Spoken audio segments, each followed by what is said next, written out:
Je me suis blessé à l'œil gauche et j'ai eu cet œil noir. Ne m'a pas embarrassé d'être là devant vous, mais cela a embarrassé ceux qui étaient chargés d'enregistrer le programme et ils ont insisté qu'aujourd'hui ils ne veulent pas enregistrer ce ders et qu'ils vont se contenter d'un enregistrement audio parce qu'ils croient que cela ne fait pas bien de paraître à la télé avec cet œil blessé. Mais on doit prendre cela à la légère. Une des déclarations les plus intéressantes attribuées au saint prophète Mohammed paix soit sur lui dans le Saint-Coran est Wama ana minal mutakallifin, c'est-à-dire je ne suis pas de ceux qui s'adonnent à l'affectation, je ne suis pas de ceux qui font des cérémonies. Je me présente comme je suis et quotidiennement on peut faire face à de tels incidents. On peut avoir des accidents. Des fois, on peut se présenter dans une forme parfaite. Des fois, on passe par des difficultés. Mais par la grâce d'Allah, je suis là parmi vous et je peux vous parler. C'est ça l'important. Nous parlions à propos du Mithaqun Nabiyyin, c'est-à-dire ce verset qui concerne l'engagement qu'Allah a pris avec les prophètes, ou l'engagement qu'Allah a demandé aux prophètes de prendre avec lui. Il y a un point nécessaire que je devais mentionner, mais que je n'ai pas pu mentionner à la fin du Denders.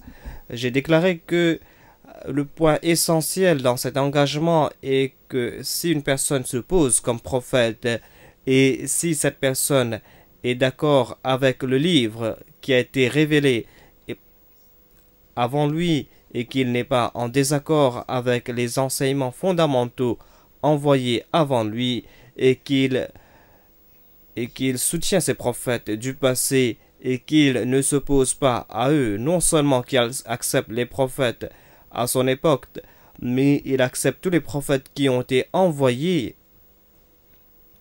et qu'il est en accord avec le système du prophétat institué par Dieu, alors vous n'avez pas le droit de vous opposer à ce prophète. Vous devez soutenir cette personne, vous devez soutenir ce prophète et vous devez faire en sorte de l'aider. Sinon, vous allez devoir rendre compte à Dieu. Sinon, Dieu nous a avertis d'un châtiment douloureux.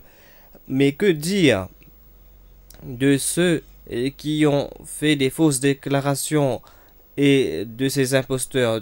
Que dire de ceux qui se posent comme des prophètes? Alors pour eux, il y a une échappatoire. Ils disent que nous supportons le Saint-Coran, les hadiths, et nous ne sommes pas en désaccord avec les prophètes. Donc pourquoi ne pas nous accepter comme prophètes de Dieu? Comment peut-on faire une discrimination entre les imposteurs et les vrais prophètes? Et comme je l'ai déclaré, ce verset nous explique le sujet en détail. Ce verset mentionne tous les détails importants à ce propos. Ici, le terme musaddiqun veut dire compléter ou soutenir. Et ce terme musaddiq va venir nous aider. Musaddiqu peut signifier tout d'abord celui qui est en accord avec l'enseignement révélé auparavant, avec une petite exception qui a été expliquée par le Saint-Coran, c'est-à-dire ceux qui soutiennent les enseignements fondamentaux révélés auparavant et qui sont venus compléter le message. On ne peut pas considérer ces personnes comme des imposteurs après la venue du Saint-Prophète Mohammed sallallahu alayhi wa sallam.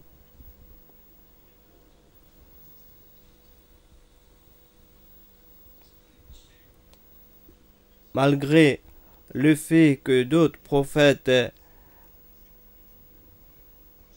ont ajouté certains points dans les enseignements révélés avant eux, ou aussi ils ont fait certains changements, cela est venu compléter la loi et ces changements sont venus parfaits à la loi, mais ils n'étaient pas en désaccord avec les enseignements fondamentaux. Tel était le cas jusqu'à l'époque du saint prophète Mohammed, paix soit lui. Quand le saint prophète, paix soit lui, est venu, il est venu avec un message complet, un message qui a été clarifié, un message qui a été déclaré comme complet dans le Saint-Coran. Et il n'y avait pas d'échappatoire.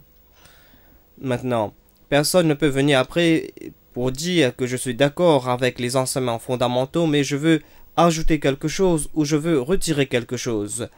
Donc, après la venue du saint prophète Mohammed, paix soit lui, personne ne peut venir parfaire son message. Donc, quiconque déclare qu'il est un prophète doit suivre à la lettre les enseignements, c'est-à-dire le Saint-Coran, et il doit être en accord avec le message qu'a apporté le saint prophète Mohammed sallallahu alayhi wa sallam. Donc, comment peut-on faire une différence entre un vrai prophète et un imposteur? Voilà la question que j'avais posée la dernière fois. La deuxième signification de Moussaddiq vient nous aider parce que Moussaddiq veut dire celui qui est supporté ou qui est soutenu par les prophètes précédents. Donc Moussaddiq veut dire je suis venu compléter les enseignements du passé, je suis venu compléter dans le sens que je suis venu compléter ou accomplir les prophéties qui ont été données dans le livre précédent. Donc Moussaddiq est un terme à double sens. Un prophète peut être qualifié de Moussaddiq par rapport au prophète précédent s'il suit les enseignements révélés auparavant et s'il ne s'oppose pas à ce prophète. Et il peut être qualifié de Moussaddiq si il a été mentionné dans les écritures passées et s'il est venu compléter ou accomplir ces prophéties. Donc Moussaddiq veut dire celui qui est venu compléter, celui qui est venu accomplir. Donc ce même terme nous fait comprendre la venue des prophètes. Si quelqu'un se pose comme un prophète,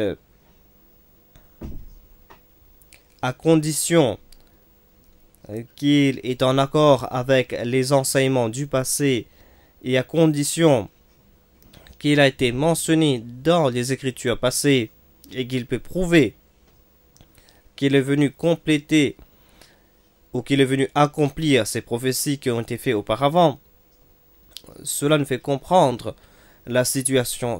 Si tel est le cas, alors d'après le Saint-Coran et d'après l'engagement pris avec les prophètes, on ne doit pas s'opposer à un tel prophète. On doit supporter, on doit soutenir un tel prophète. Voilà exactement la position du Messie premier, alayhi salam.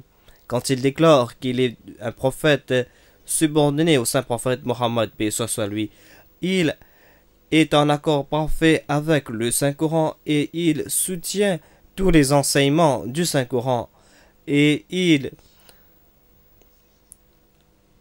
est en accord total avec les enseignements du saint prophète Mohammed, paix soit lui, et il suit à la lettre les pratiques du saint prophète, paix soit lui, et il déclare qu'il n'est pas venu ajouter un seul point à l'islam et il n'est pas venu retirer un seul iota de l'enseignement de l'islam.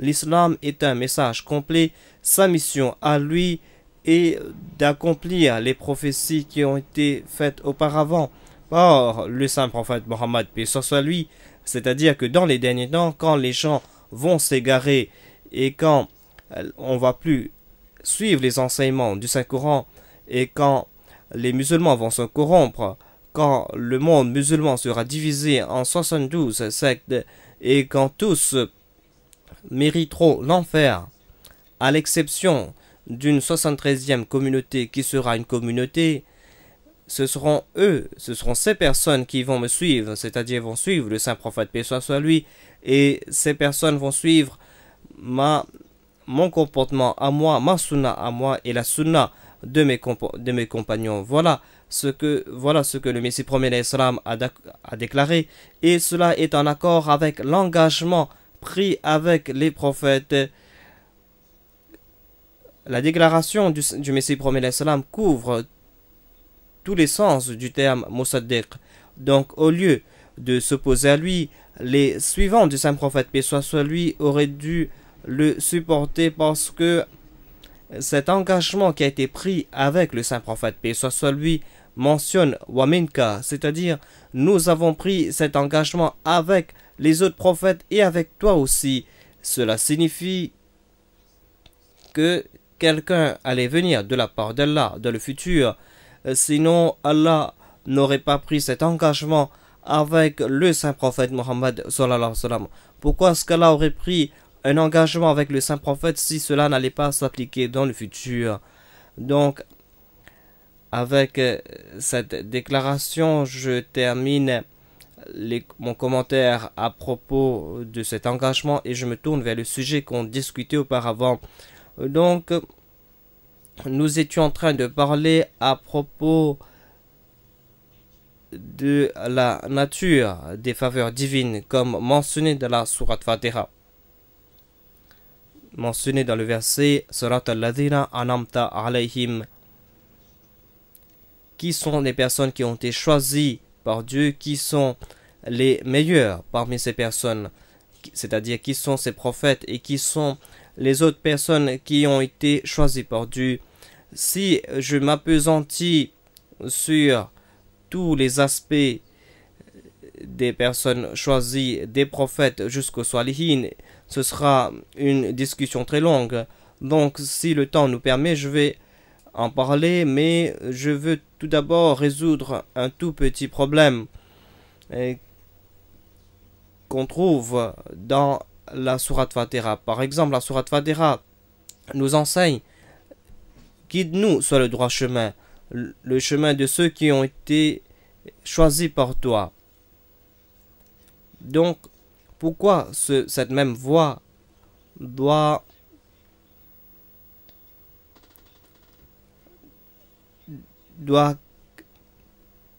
pourquoi est-ce que cette voie doit être la voie de ceux qui se sont égarés ou de ceux qui ont encouru la colère divine? Donc pourquoi doit-on dire tout de suite: ne nous égare pas et ne nous mets pas dans la voie de ceux qui ont eu ta colère? Donc nous prions pour que nous soyons guidés, et dans le même souffle on nous enseigne la prière de ne pas nous guider sur la voie de ceux qui se sont égarés ou de ceux qui ont encouru la colère divine. Donc, si on est en train de parler à propos de la voie divine ou la voie de ceux qui ont été choisis, pourquoi est-ce qu'on doit dire: oh Allah, comprends ce que nous sommes en train de demander. Nous demandons la voie de ceux qui ont été choisis. Allah est omniscient et Allah sait de quoi il est en train de parler. Cela équivaudrait à dire, ou cela équivaudrait à une blague dans la langue punjabi où il est dit qu'un mirasi, les mirasi font partie du système des castes parmi les Punjabis, et les mirasi sont notoires pour leurs blagues.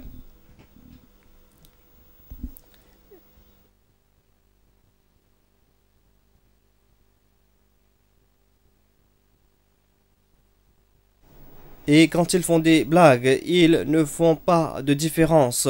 Un enfant va faire des blagues à propos de son père, et le père va peut-être faire des blagues à propos de son Dieu. Donc ces personnes ne peuvent pas se contrôler quand ils veulent faire une blague. Donc il est dit qu'un Mirasi était en train de faire un très long voyage. Il était très fatigué et il a prié: oh Allah, accorde-moi un cheval, donne-moi un cheval. Après quelque temps, il a entendu quelqu'un qui approchait à cheval. Quelqu'un était sur un jument, et ce jument était sur le point de mettre bas, et cette personne croyait que sa prière allait être acceptée. Donc cette jument était sur le point de mettre bas, et le jument, la jument a mis bas et, et la personne qui était sur la jument était un seigneur. Il a demandé à ce Mirasi de transporter le poulain sur ses épaules jusqu'à sa destination. Donc, ce Mirasi a déclaré à Dieu: « Oh Allah, tu as contrôlé le monde et l'univers, mais toi tu n'as pas compris ma prière. Toi le Seigneur de l'univers, j'ai demandé un cheval sur moi et pas... J'ai demandé un cheval sous moi et pas sur moi. Et toi, tu as exaucé ma prière dans le sens contraire. Donc, cela équivaudrait à la même chose si l'on ne comprend pas la prière.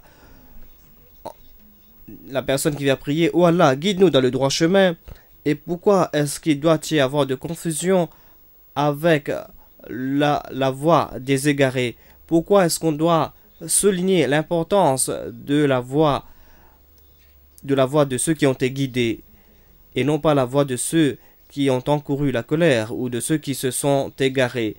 J'expliquais auparavant que la voie est la même. Il n'y a pas deux voies, il n'y a pas trois voies. Cette voie, la voie de ceux qui sont guidés est aussi la voie de ceux qui se sont égarés aussi. Donc, le Saint-Coran a fait une distinction entre cela. Le Saint-Coran a mentionné ces détails plus tard, et il n'y a pas de doute que demander la voie de ceux qui est guidé ne suffit pas. En fait, cette même voie est infestée de ceux qui se sont égarés, de ceux qui ont reçu la colère divine et de ceux qui ont égaré les autres.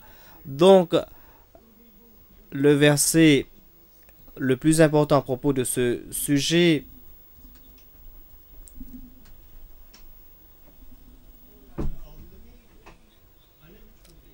quand Allah a déclaré que Satan est celui qui a été rejeté par Dieu, Satan a prié: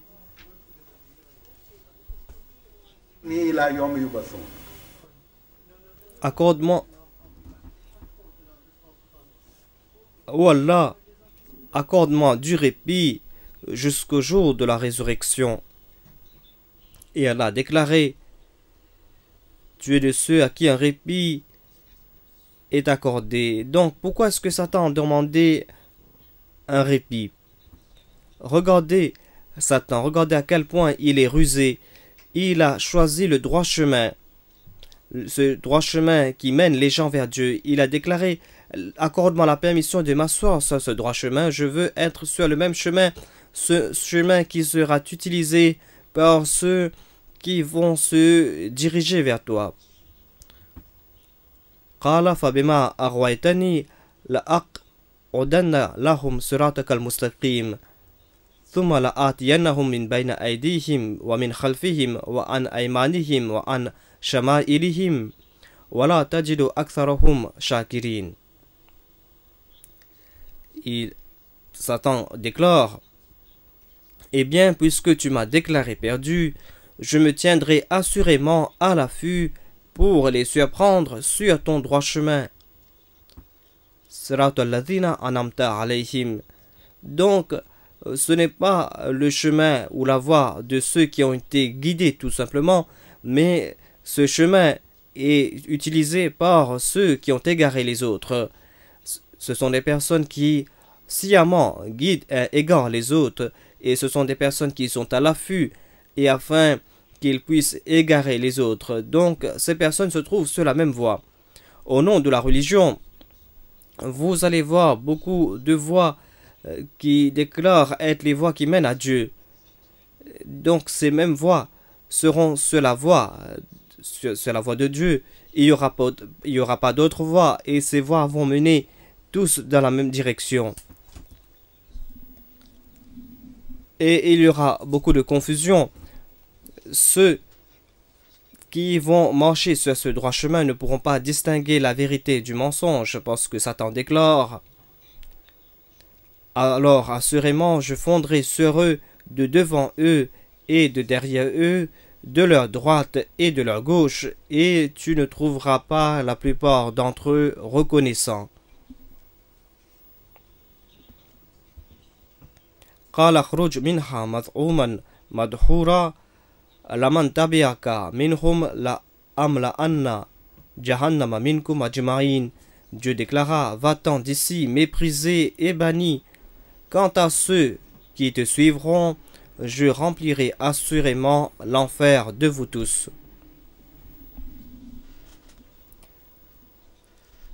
Et le verset suivant nous fait comprendre que la majorité de ceux qui vont suivre le droit chemin vers Dieu seront égarés par Satan. Donc il y a très peu de personnes qui vont en fin de compte arriver à destination sans que leur foi a été détruite ou sans que ces personnes ont été détruites spirituellement. Donc immédiatement quand Allah nous enseigne la prière d'être guidé sur le droit chemin, Allah mentionne aussi les dangers. Allah nous informe aussi les dangers afin de compléter la prière. Donc nous sommes en train de prier, oh Allah, nous voulons être guidés sur le droit chemin, mais nous savons très bien que Satan utilise la même voie. Et nous savons aussi que les malfaiteurs aussi utilisent la même voie. Donc guide-nous sur le droit chemin, le chemin de ceux qui ont été guidés par toi, ou le chemin à qui tu as accordé tes faveurs, c'est-à-dire les prophètes, les siddiq, les shuhada et les salihin.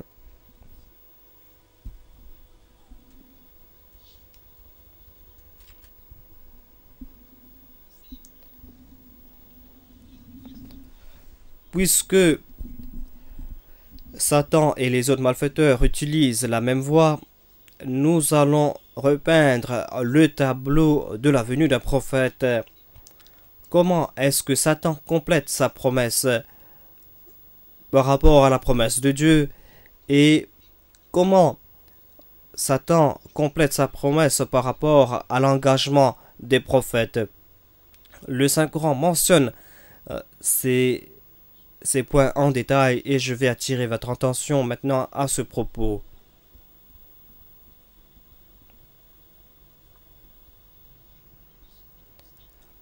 Quand vient un prophète, même si les prophètes sont les personnes les plus choisies par Dieu, malheureusement et tragiquement, à chaque instant, les prophètes sont rejetés. Dès qu'un prophète apparaît, il est rejeté sans aucune exception. Donc c'est une histoire très tragique, dit sa sainteté. Ceux qu'on attend, ceux qui sont révérés en leur nom, on tue des gens. En leur nom, on a tué ces personnes. On a tué d'autres personnes, on a tué des innocents. Et au nom de ces prophètes, on a massacré beaucoup de personnes. Et au nom de ces prophètes, on a laissé des veuves et des orphelins. Donc, au nom de ces personnes, on a créé de la misère. Et toute personne qui suit cette voie déclare que nous sommes en train de commettre ces crimes afin de soutenir ces prophètes. Et ils disent qu'il faut détruire des personnes qui ont commis des péchés. Donc, quand ces prophètes viennent,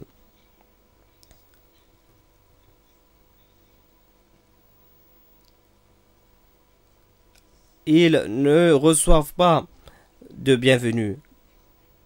Le seul accueil qu'ils reçoivent est qu'ils sont lapidés. On utilise des invectives à leur encontre, on les insulte. Ils sont rejetés, ils sont lapidés et leurs suivants-ci sont traités de la même façon. On essaie de détruire leurs suivants et on commet des cruautés à l'encontre de leurs suivants. Et l'histoire les plus tragiques l'histoire les plus tragiques dans le monde, c'est après la venue d'un prophète. Donc, le chemin n'est pas d'en bas en haut.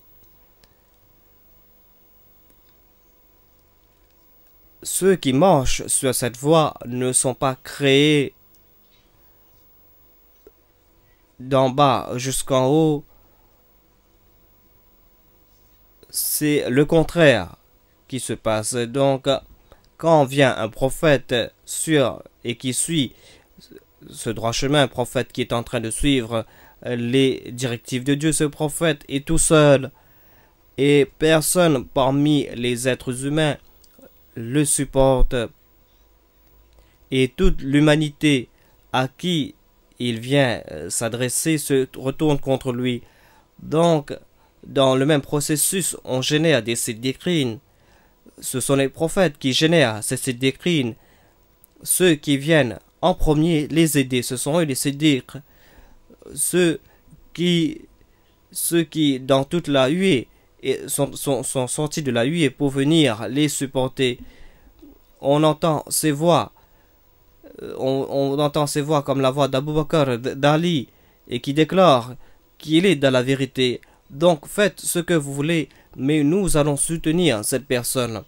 Donc c'est par ce processus qu'on crée les siddiqines et les martyrs, parce qu'on donne les mêmes avertissements aux suivants du prophète, et dans la même voie on crée les martyrs, et ensuite on donne cette même voie de naissance à la majorité de ces personnes, c'est-à-dire ces salihin, ces personnes qui viennent supporter Dieu, mais Allah connaît leur faiblesse, Allah connaît les fardeaux qu'ils peuvent soutenir.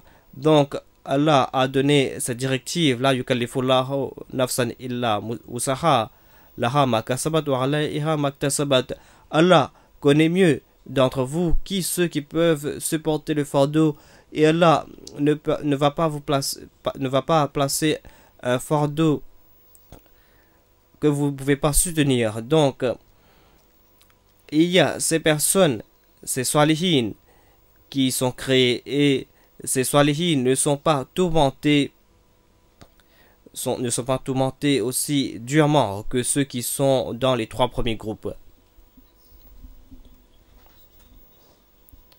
Nous allons voir l'histoire de tout ce phénomène qui a été mentionné dans le Saint-Coran. Et on va voir comment Dieu crée les véridiques de cette voie. Prophète après prophète, je vais mentionner ces points.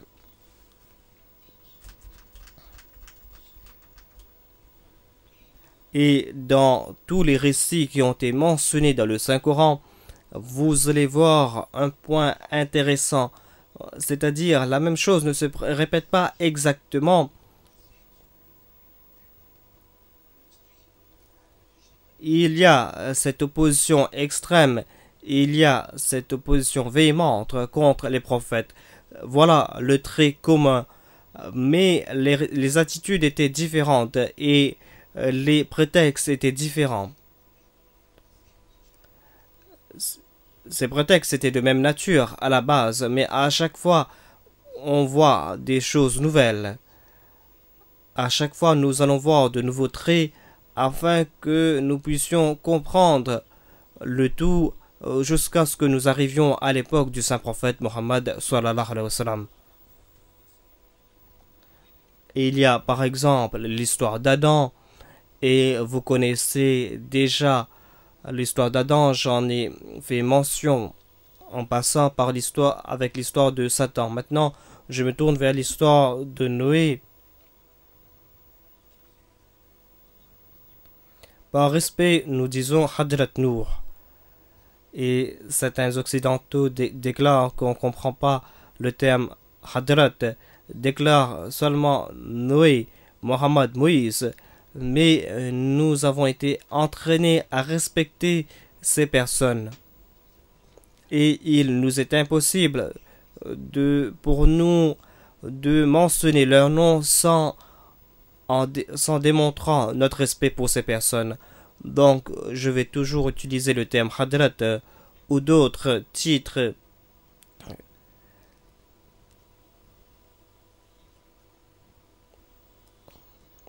Donc, il y a le prophète Noé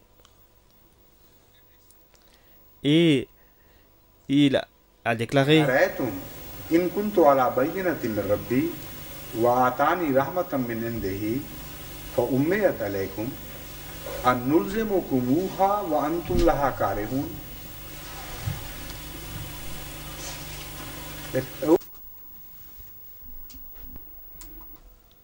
Il déclare: Ô mon peuple, dites-moi si je m'appuie sur une preuve manifeste de la part de mon Seigneur, et il m'a accordé une grande miséricorde de sa part, qui est restée obscure pour vous, c'est-à-dire le prophète, vous l'imposerai-je alors que vous le détestez?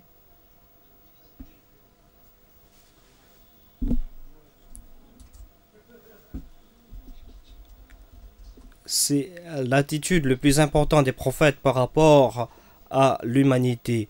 Et ils attendent que cette attitude soit réciproque. La première déclaration des prophètes est que nous ne voulons pas forcer quelque chose sur vous, nous ne voulons pas vous imposer un enseignement. Puisque nous voulons rien imposer sur vous, vous n'avez pas le droit de faire la même chose. Vous n'avez pas le droit de nous imposer quelque chose. Le bon sens demande cela. Le bon sens requiert que vous ne nous imposez pas quelque chose, tout comme nous ne voulons pas vous imposer quelque chose.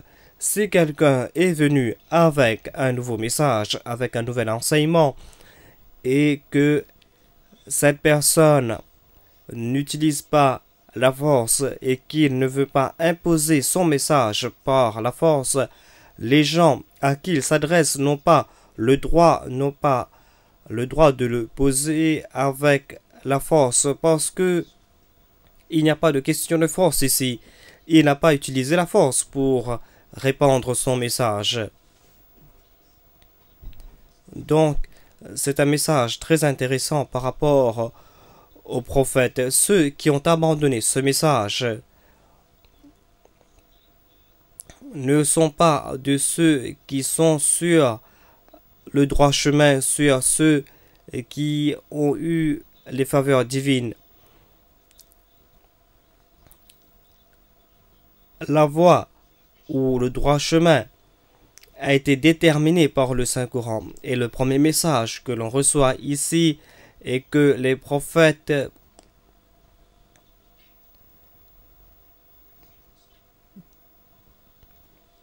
présentent leur argument. Ils disent que le premier point que vous devez accepter est que nous n'allons pas utiliser la force. Nous n'allons pas vous imposer quelque chose et vous n'avez pas le droit de nous imposer quelque chose. Examinez maintenant la situation des Ahmadis et jugez vous-même qui sont sur le droit chemin et qui se sont égarés. Ceux qui sont toujours sur le droit chemin, mais qui ont encouru la colère divine. Le deuxième point important qui a été mentionné par le prophète Noé est Ya qawmi la as'alakum alayhi mala in ajri illa ala Allahim wa ma ana bitwaridil ladhina amanu innahum mulaqu rabbihim walakinni arakum qawman tajhalun. C'est-à-dire, ô mon peuple, je ne vous demande aucune richesse en échange. Personne ne peut déclarer que nous l'avons employé et qu'on l'a payé pour ses services. Donc, je suis en train de vous donner le message de Dieu. Vous devez comprendre ce verset parce que la plupart des personnes qui ne comprennent pas ce verset font face à une situation très problématique. Il déclare: Ô mon peuple, je ne vous demande aucune richesse en échange. Je ne vous demande pas de m'accorder quelque chose. Si cela signifie que les prophètes ne font pas des demandes de sacrifices financiers, alors cela est inexact parce que le Saint-Coran déclare qu'un des objections contre les prophètes est que vous nous empêchez de dépenser nos biens selon notre bon vouloir et vous voulez que nous dépensions selon vos préceptes. Voilà la mission des prophètes et voilà l'objection contre les prophètes. Il y a des centaines de versets dans le Saint-Coran qui mentionnent les sacrifices financiers et l'engagement qui est pris entre Dieu et tous les musulmans. Inna Allaha yashtara minal mu'minina anfusahum wa amwalahum bi anna lahumul jannah. Donc, en voyant tous ces versets, il est impossible de traduire ce verset comme voulant dire que les prophètes ne demandent pas ou ne font pas d'annonce pour des sacrifices financiers. Donc, que signifie ce verset ici par rapport au prophète Noé? Cela signifie que je ne suis pas votre employé ou je n'ai pas été employé par un être humain. Personne ne me paye pour ses services et je ne demande pas un revenu pour cela. Et personne ne va le faire, personne ne va me payer pour cela. Je suis en train de le faire pour vous, je suis en train de vous guider sur le droit chemin et malgré cela, vous m'insultez, vous vous opposez à moi et vous utilisez tous les moyens que vous avez à mon encontre et vous essayez de me détruire moi, mes suivants et mon message. Est-ce que je suis fou?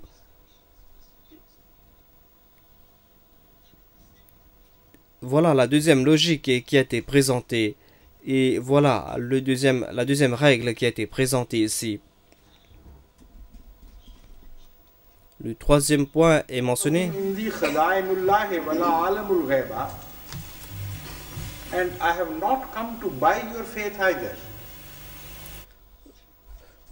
Je ne suis pas venu acheter votre foi.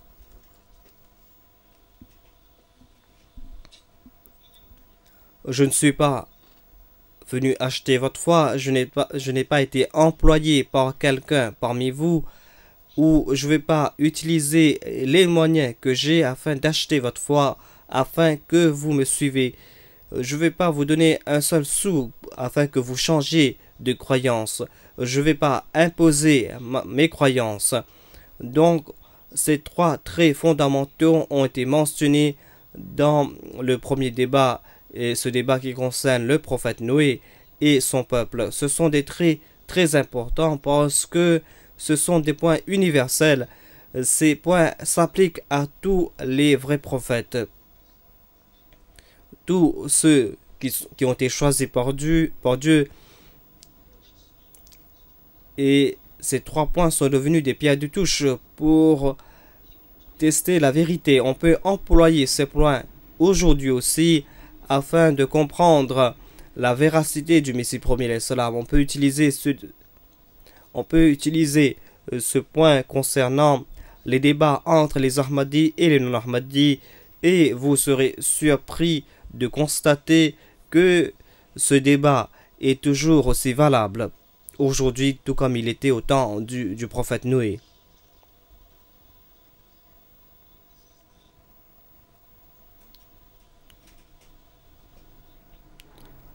Voilà donc la conduite de ceux qui ont été choisis par Dieu. Ce sont des personnes qui marchent sur la même voie. Comment est-ce qu'on a généré des Mardoub et alayhim dans le même processus?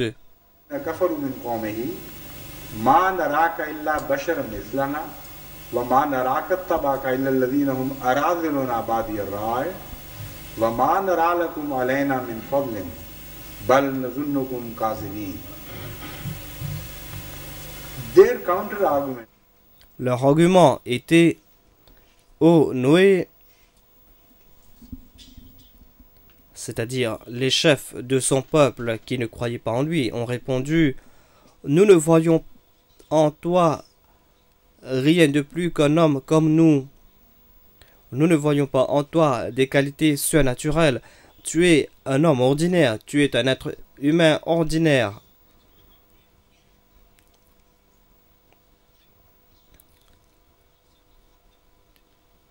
Il y a un type de concept de Khatm al-Amwat qui a été créé par tous ceux qui se sont opposés au prophète.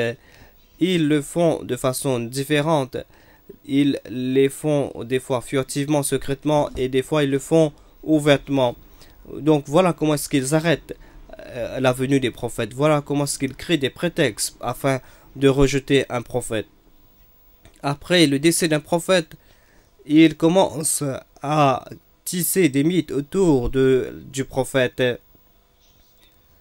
et ils essayent de pousser son statut au-delà du statut des êtres humains ordinaires. Ils attribuent des qualités mythiques à ces prophètes, des qualités qui sont possédées par Dieu. Ils disent, si nous ne voyons pas de telles qualités dans ce prophète, nous allons le rejeter parce que nous croyons que les prophètes précédents possédaient ces qualités surnaturelles. Par exemple, il est dit à propos du prophète Jésus, paix soit sur lui, qu'il possédait ces qualités de faire revivre les morts. Et qu'il a démontré. Si on doit prendre cette déclaration au pied de la lettre, si cela ne signifie pas la résurrection des personnes qui sont décédées spirituellement, et si cela signifie qu'il a fait revivre ceux qui sont morts physiquement, aucun prophète alors ne viendra qui va accomplir ce miracle, parce que le Saint-Coran rejette cette déclaration. Le même terme Ahya et Mauta a été utilisé par rapport au Saint-Prophète Mohammed sallallahu alayhi wa sallam. Da'akum lima yuhyikum.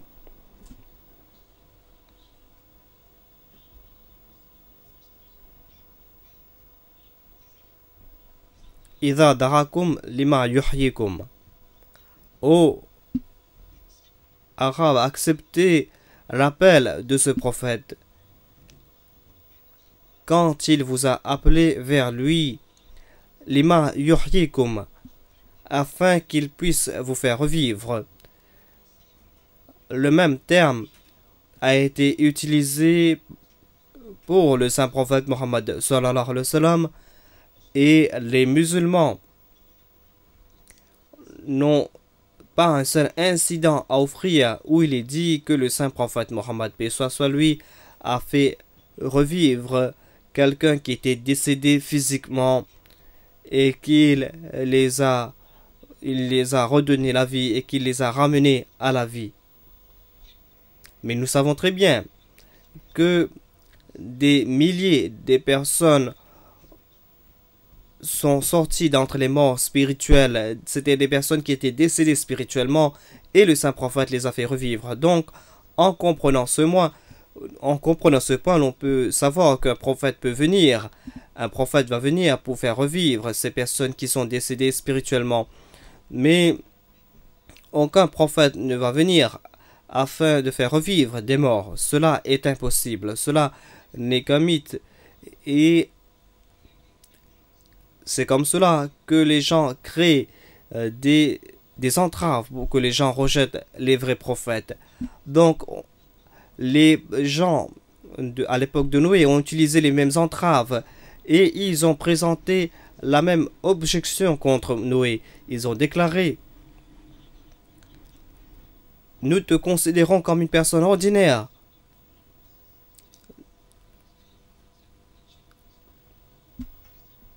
Il déclare: nous n'attendons pas un bachar, nous n'attendons pas un être humain, alors que toi, tu es un être humain ordinaire. À moins que tu ne possèdes des qualités surnaturelles ou surhumaines, tu n'as pas le droit de te considérer comme un prophète. La déclaration de Noé était qu'il était un prophète de Dieu. Cela signifie que les personnes à l'époque de Noé attendaient quelqu'un de surhumain, et ce concept a été rejeté par le prophète Noé et ceux qui sont venus après lui. La deuxième objection est que des personnes insignifiantes sont en train de te suivre. Ce ne sont pas les puissants qui sont en train de te suivre. Cela nous fait rappeler les déclarations du président du Pakistan qui déclare: qui sont ces personnes insignifiantes? Quel pouvoir ont-ils? Quelle puissance ont-ils? Ces personnes sont insignifiantes. On peut les écraser sous nos pieds. Et cela nous fait rappeler la déclaration de Pharaon quand il a déclaré Shirimatun Kalilun, c'est-à-dire les suivants de Moïse sont une minorité méprisable et ils ont l'audace de blesser nos sentiments et de blesser les sentiments de la majorité. Les mêmes termes ont été utilisés par le président Zia du Pakistan. Il a déclaré que les Ahmadis sont une minorité méprisable et ils ont eu l'audace de blesser les sentiments de la majorité en déclarant qu'un prophète subordonné est venu afin de supporter l'islam. Donc, ce n'est pas un point nouveau. À la base, les mêmes choses ont été déclarées dans le passé, mais ils l'ont déclaré différemment. Ils ont présenté les mêmes prétextes et à chaque tournure de l'histoire, il y a eu des nuances, mais à la base, les prétextes étaient les mêmes.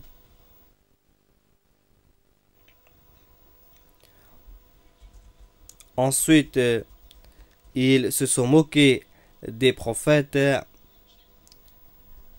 et ils ont déclaré qu'ils vont les bannir. Ils ont déclaré que s'ils ne cessent pas leur propagande, ces personnes vont les détruire par la force.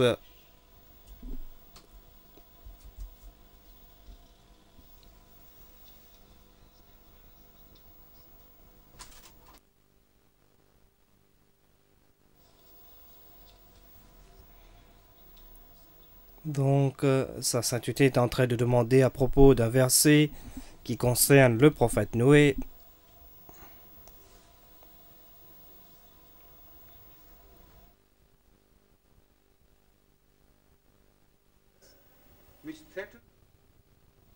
Donc, il y a un verset dans lequel on a mentionné une menace. Les opposants de Noé n'avaient pas d'argument parce qu'ils ne pouvaient pas faire face. Ils ne pouvaient pas faire face aux arguments de Noé. Ils ont dit que on va utiliser la force, même si toi tu n'utilises pas la force, mais puisque nous sommes en majorité, nous avons le droit d'utiliser la force et nous avons le droit d'imposer notre loi. Et on va te bannir d'ici ou soit tu dois retourner vers notre foi. En réponse, Noé a dit que cela ne peut pas se passer. La force ne pourra pas nous faire flancher.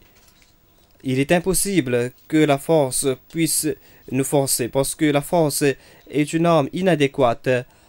Par la force, comment peut-on changer notre compréhension interne?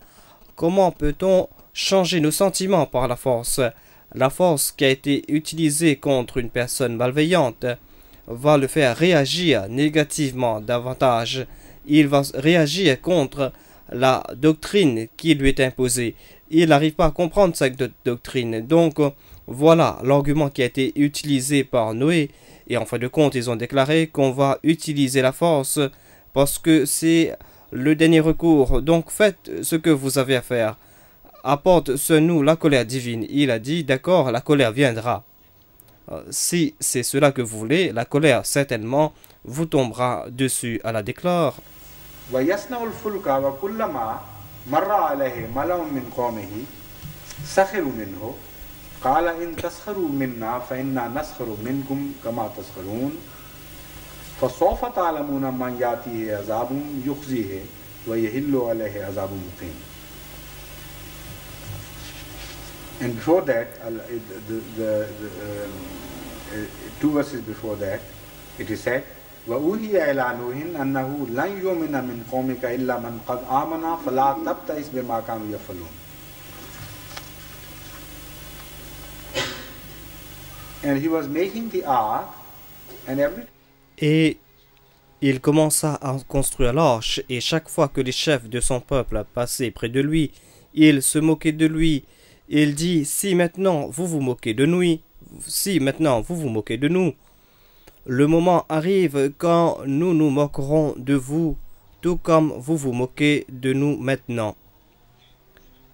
Et vous saurez alors ce qui tombera un châtiment qui l'humiliera et ce qui tombera un châtiment durable.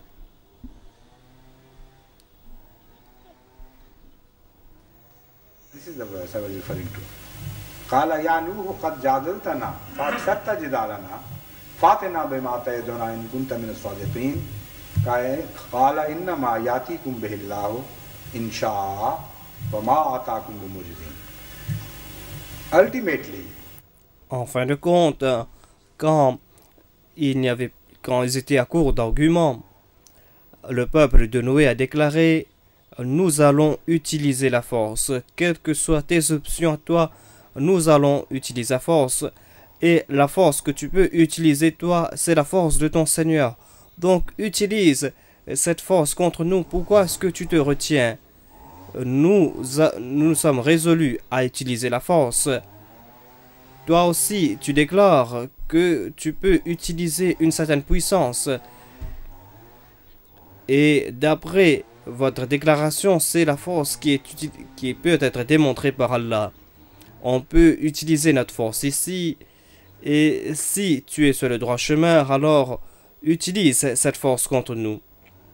Allah déclare: annonce-leur la bonne nouvelle. Mais ce sera un jour très triste pour eux.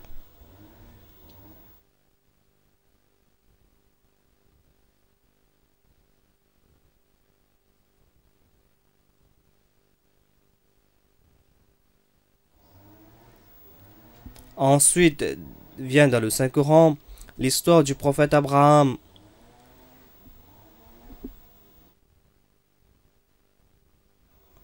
C'est un très long récit intéressant et dans ce récit l'on trouve un débat différent. Mais à la base le débat était le même. C'était comme le débat entre Noé et son peuple.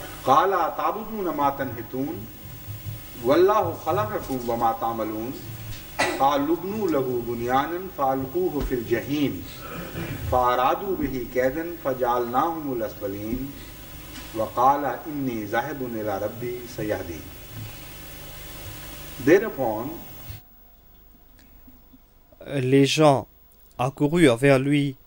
Il leur dit: adorez-vous ce que vous-même vous avez sculpté, alors qu'Allah vous a créé et a créé aussi ce que vous produisez. Ils dirent, c'est-à-dire les opposants d'Abraham déclarèrent: préparez une structure pour lui et jetez-le dans le feu. Ici, apparemment, l'on trouve une autre menace, mais à la base, la menace est la même, et l'argument à la base est la même. Il y a une certaine logique, tout comme Noé déclare que nous avons utilisé la force, vous aussi vous pouvez utiliser la force. Donc nous voyons le même argument dans cette réponse.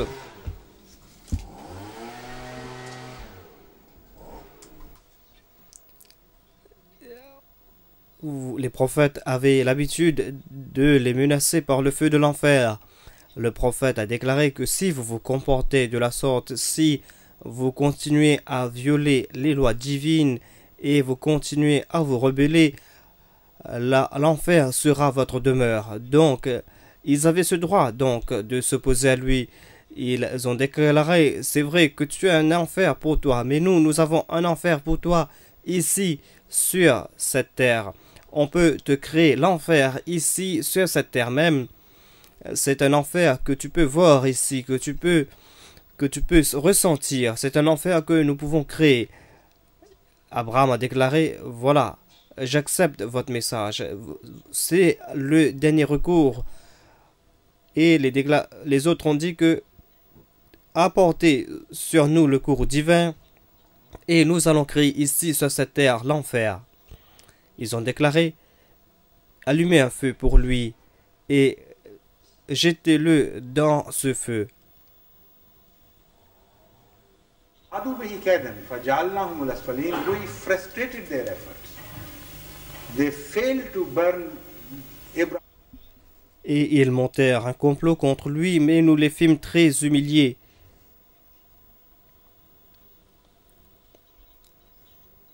All right, now you keep on burning your fire. Abraham a déclaré que Dieu m'a protégé. Maintenant, je vous laisse, je me tourne vers un autre peuple qui va m'écouter, un peuple qui va me répondre. Et voilà, donc le phénomène de l'émigration, c'est-à-dire le fait d'abandonner sa patrie où on est opposé pour se tourner vers un autre peuple. Ici l'on voit ce phénomène de l'émigration des prophètes.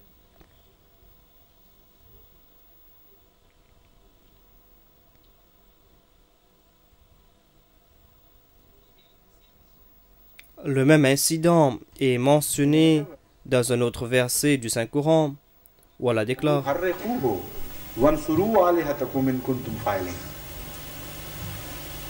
burn him alive. Brûlez-le. Otherwise, your gods will be defeated. Sinon, vos dieux seront abandonnés. C'est votre Dieu contre son Dieu. Donc, si son Dieu a le droit de nous brûler, nous avons le droit aussi de le brûler s'il rejette nos dieux. Donc, de leur point de vue, c'est très logique. Mais c'est illogique, en fait, parce qu'auparavant, tous les arguments qui ont été présentés par Abraham étaient des arguments très valables, étaient des arguments inviolables. Et c'est pour cette raison qu'ils n'ont pu rejeter cet argument. Ils voulaient tout simplement rejeter le message. C'est pour cette raison qu'ils ont utilisé ces prétextes.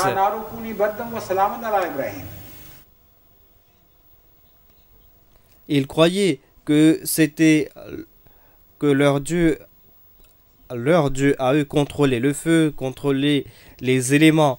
Donc ils ont essayé d'établir cela. Et Abraham a déclaré que c'est mon Dieu qui contrôle ces éléments. Donc l'affaire est avec nous, l'affaire est entre nos mains. Donc il a déclaré, ô Dieu, deviens tout froid et sois une source de paix pour Abraham. Et ils avaient voulu lui faire du mal, mais nous avons fait que ce soit eux les plus grands perdants. Le Messie premier alayhi salam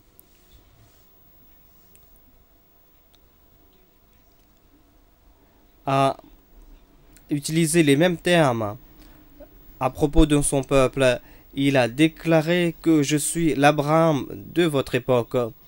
Et Allah m'a informé qu'il va me protéger d'un feu physique, même si vous voulez me brûler vivant.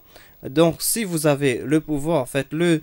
Je suis là et certainement Dieu va refroidir ce même feu.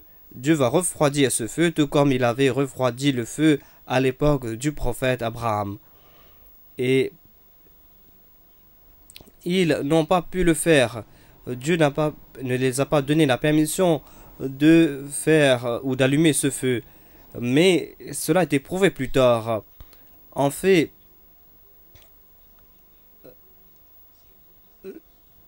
la promesse était Agramaril Roulam. Allah a déclaré que ce feu est mon serviteur, mais ce feu est le serviteur de mes serviteurs. Donc plus tard, à plusieurs reprises dans l'histoire de l'Ahmadiyyat, à plusieurs reprises, Dieu a protégé les Ahmadis des feux, alors qu'apparemment il n'y avait pas de possibilité qu'ils puissent en sortir vivants. Quand ils ont invoqué, quand ils ont mentionné cette révélation du Messie premier salam, voilà ce qui s'est passé. Je peux citer un de ces incidents à cause du temps qui s'écoule. En Indonésie, quand le Maulvi Rahmat Ali Sahib était là-bas en tant que missionnaire, en Indonésie, toutes les maisons sont en bois. Je ne connais pas la situation aujourd'hui, mais à son époque, presque toutes les maisons étaient en bois. On n'utilisait pas les briques et du ciment. Donc, toute une partie de la ville était construite de maisons en bois avec des toits en paille.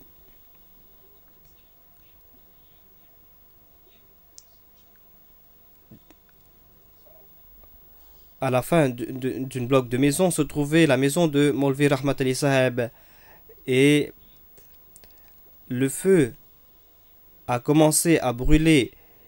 Le bloc de maison se trouvait la maison de Rahmat Ali Sahib, et le vent soufflait dans la direction du Maulvi Sahib.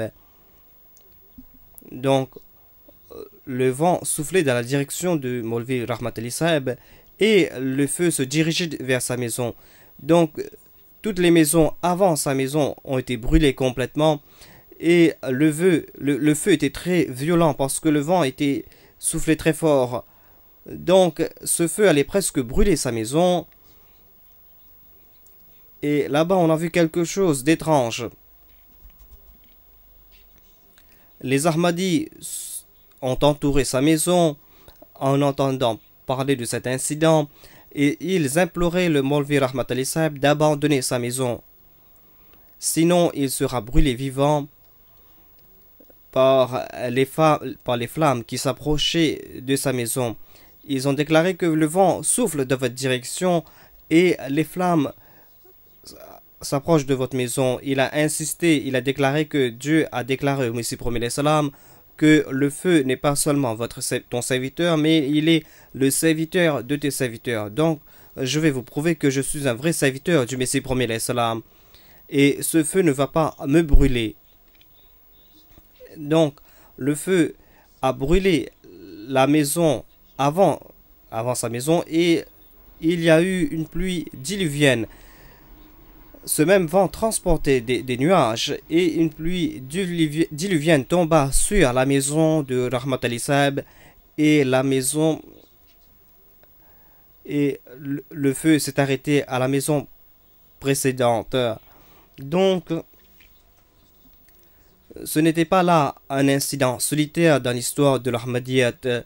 Cela a été démontré à plusieurs reprises.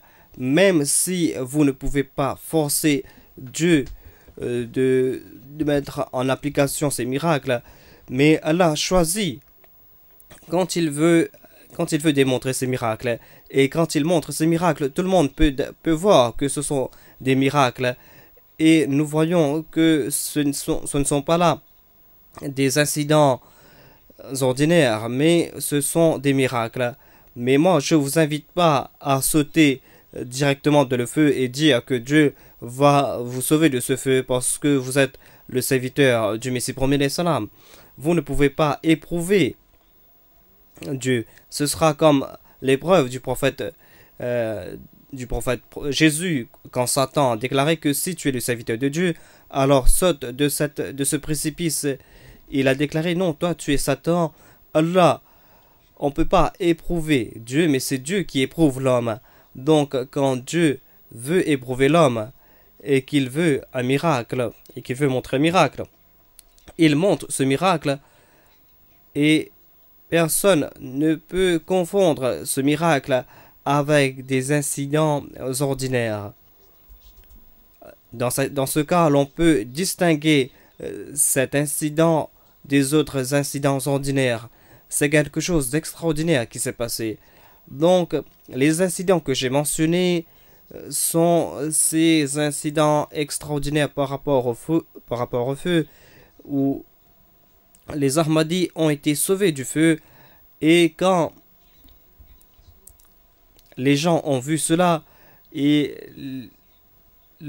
quand les gens ont su que les Ahmadis ont été sauvés par Dieu, ces personnes ont accepté l'Ahmadiyyat. Cela s'est passé à plusieurs reprises en 1974.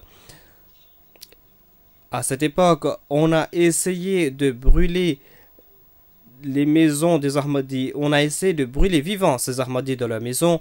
Et certainement, ils ont brûlé ces maisons, mais aucun Ahmadi n'est décédé par ces feux et Allah les a sauvés. Allah a créé les moyens pour les sauver, certainement. Mais ce n'était pas une question de hasard. On a essayé de brûler des milliers de maisons Ahmadi et toutes ces personnes ont été sauvées par Dieu. Ce ne sont pas là l'effet du hasard, c'est là un miracle de la part de Dieu.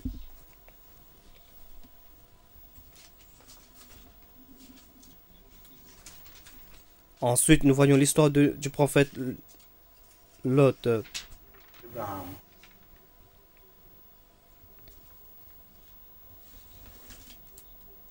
Quand vous faites comme cela, je suis très inquiet.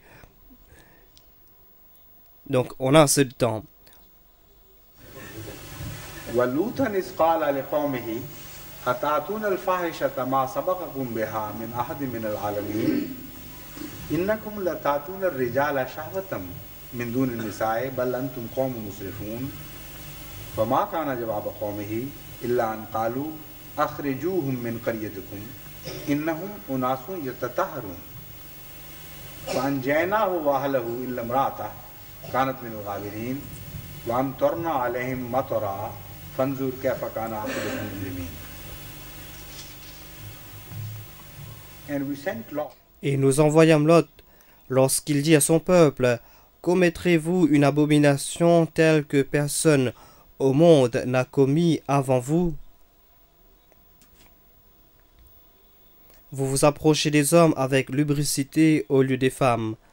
Vous êtes assurément un peuple qui dépasse toutes les bornes. Et la réponse de son peuple ne fut autre que celle-ci: expulsez-les de votre ville, car ce sont des hommes qui veulent rester purs. Et nous les sauvâmes, lui et sa famille. Excepté sa femme, elle était de ceux qui restèrent en arrière. Et nous fîmes pleuvoir une pluie sur eux. Regardez donc comment finissent les pécheurs.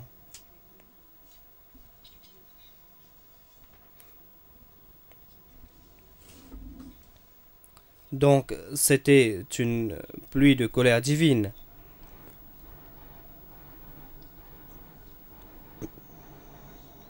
L'histoire du prophète Lot nous fait comprendre, encore une fois, le processus de ceux qui reçoivent la colère divine, alors que ces personnes sont sur la même voie. Les personnes choisies apparaissent et de ce même voyage, l'on voit la création des personnes, de ceux qui vont recevoir la colère divine. Ils avaient cette chance d'accepter le prophète, ils avaient la chance de suivre cette voie, et personne d'autre à leur époque n'avait eu cette chance. Ils ont vécu à l'époque d'un prophète, et ils ont vu ce prophète de leurs propres yeux, et ils l'ont entendu directement. Ils ont regardé leur vision, ils ont regardé ce prophète avec leurs yeux infâmes, et ils ont écouté ce message qui était direct, qui était simple. S'ils ont été choisis pour cette faveur, alors imaginez à quel point ces personnes seront chanceuses. Ils ont eu cette chance, ils pouvaient se trouver dans la catégorie des Siddiqines, des Shuhada et des Salihin.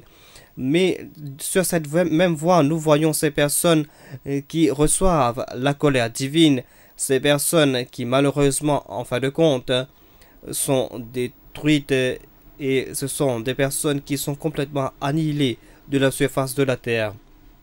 Avant d'aller de l'avant, je vais vous faire rappeler une déviation très intéressante dans le style du Saint-Coran dans ces derniers versets. Dans le premier verset, quand Allah nous enseigne la prière Ihdina Surat al-Mustaqim, Allah nous adresse directement Surat al-Ladhina anamta alayhim, la voix de ceux à qui tu as octroyé tes faveurs. Quand la voix de ceux qui se sont égarés ou de ceux qui ont encouru la colère, on ne trouve pas mention de Dieu. C'est là un point très intéressant. Il est dit Ghayril Mardoubi alayhim, et non pas la voix de ceux qui ont encouru la colère. La colère de qui? Personne n'est mentionné ici. Pourquoi pas? Il y a un style très intéressant du Saint-Coran, non pas ici seulement, mais dans les autres endroits du Saint-Coran. Quand le bien est mentionné par rapport à Dieu. Et quand le mal est mentionné par rapport au peuple. Parce que, au début, ce sont les gens qui sont responsables de leur destin. Le destin est créé par Dieu, mais cela est fait parce qu'auparavant les gens ont mérité ce même destin. Donc non seulement ici, mais dans d'autres endroits du Saint-Coran, l'on trouve ce phénomène, et ce phénomène est mentionné en détail, et Dieu nous a enseigné la philosophie. Il déclare que c'est vrai que tout appartient à Allah. Allah est celui qui accomplit toutes les choses. Allah est l'auteur de toutes choses, mais Allah ne fait pas cela arbitrairement. En ce qui concerne le bien vient tout le temps de la part d'Allah, malgré le fait que dans la plupart des cas, les gens ne méritent pas ce bien. Dieu est Rahman en premier. Voilà ce que nous enseigne le Saint-Coran.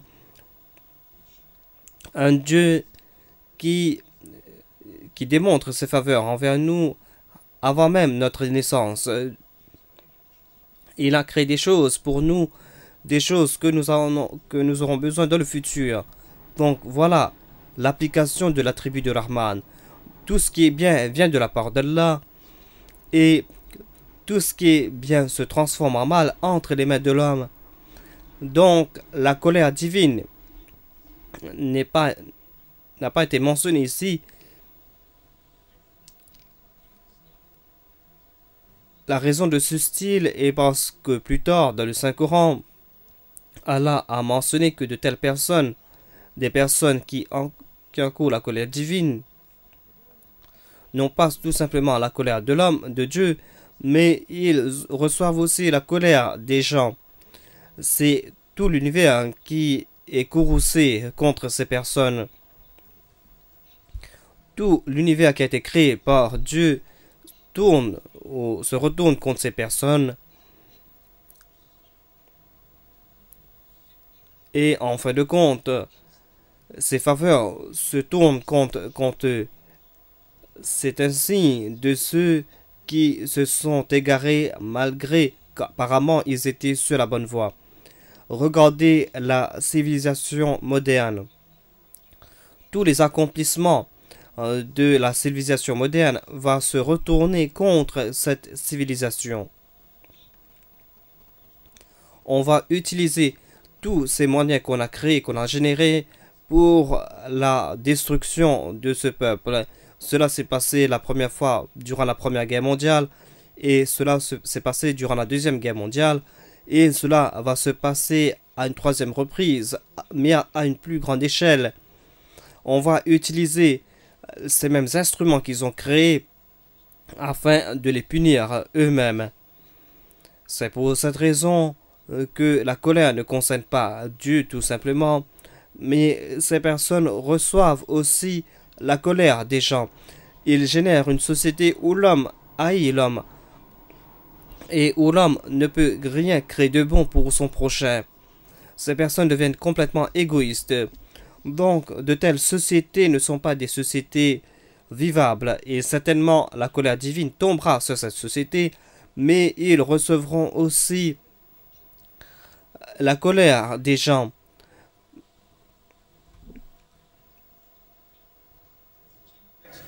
Tomorrow, the remaining tomorrow, inshallah.